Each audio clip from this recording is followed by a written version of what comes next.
नमस्कार। आप देख रहे हैं सीहोर डॉट 24 न्यूज में हूं विमल।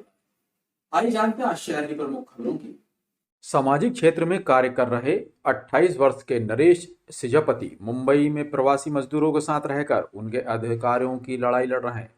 ऐसे में उन्होंने इस गंभीर मुद्दे पर जन जागरण के लिए विगत 14 जून से महाराष्ट्र की राजधानी मुंबई से 5100 किलोमीटर लंबी पदयात्रा अनूठे अंदाज में शुरू की है। यह यात्रा देश के 10 राज्यों से गुजरेगी और इसका समापन गुजरात में 120 दिन बाद होगा। अपनी चुनौतीपूर्ण यात्रा पर निकले नरेश ने सीहोर में प्रवेश किया। नागरिकों ने उनके अच्छे संदेश को समझकर उनका पुष्पमाला से स्वागत किया। नरेश ने अपनी यात्रा के उद्देश्य की जानकारी भी बताई।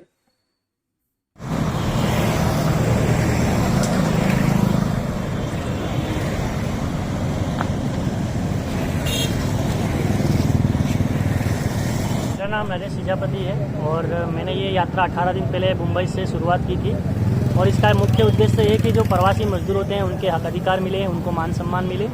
इसके लिए मैं भारत के 10 राज्यों में पैदल यात्रा कर रहा हूँ जो पूरे 5100 किलोमीटर की है और जो पूरे 120 दिन से लेकर 4 महीने के लिए यात्रा चलेगी। उद्देश्य क्या है? उद्देश्य प्रवासी मजदूरों के हक अधिकार उनके लिए सुरक्षित हों और उनको मान सम्मान दिया जाए। तो जैसे देखेंगे हम सिटियों में ही जब एक मजदूर गांव से कमाने के लिए प्रवास पर जाता है, शहरों में जाता है, तो वहाँ पे उनके जो हक अधिकार होते हैं, मिनिमम वेजेस हुआ या उनको सोशल सिक्योरिटी हुई, वो उन्हें वहाँ पे नहीं मिलती है। तो वो एक समस्या है। तो उसके जागरूकता के लिए मैं हर राज्यों में पैदल यात्रा कर रहा हूँ। सीहोर में स्कूल बसों के लिए दिशा निर्देश।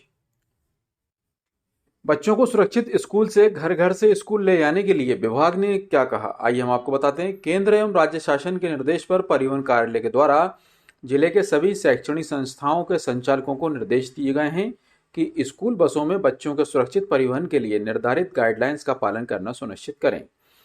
सीहोर जिला परिवहन अधिकारी रितेश तिवारी ने जानकारी दी है कि जिले के सभी स्कूल में संचालित बसों का रंग पीला होना चाहिए। केंद्रीय मोटरयान नियम 1939 के प्रावधान अनुसार बसों के आगे और पीछे बड़े एवं स्वच्छ अक्षरों में स्कूल बस लिखा हो।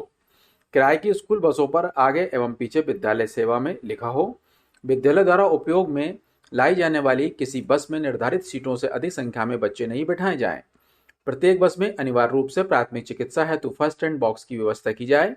बसों की खिड़कियों में आड़ी पट्टियां अनिवार्य रूप से लगाई जाएं।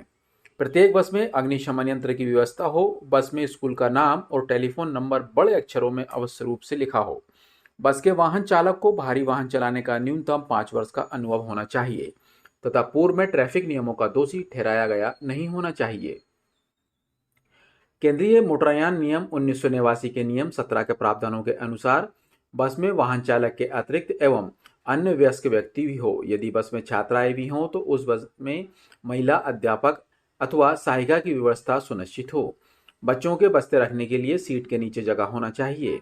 बसों में नियमानुसार 2 दरवाजे प्रवेश एवं निर्गम हो तथा आपातकालीन खिड़की लगी हो। बस में गति नियंत्रक 40 किलोमीटर प्रति घंटे की स्पीड पर फिक्स किया हुआ लगा हो। स्कूल बसों के लिए परमिट एवं फिटनेस आवश्यक है। वाहनों का पीयूसी प्रमाण पत्र भी होना चाहिए। सीहोर जिले की श्यामपुर तहसील के अंतर्गत ग्राम होसामदा का पुल हुआ क्षतिग्रस्त। मौके पर प्रशासन की टीम पहुंची। पीडब्ल्यूडी के अधिकारियों ने तत्काल क्षतिग्रस्त पुल को दुरुस्त करने के आदेश दे दिए हैं। दोरहा पुलिस ने क्षतिग्रस्त पुल पर बैरिकेड्स लगाकर मौके पर दोरहा पुलिस मौजूद है।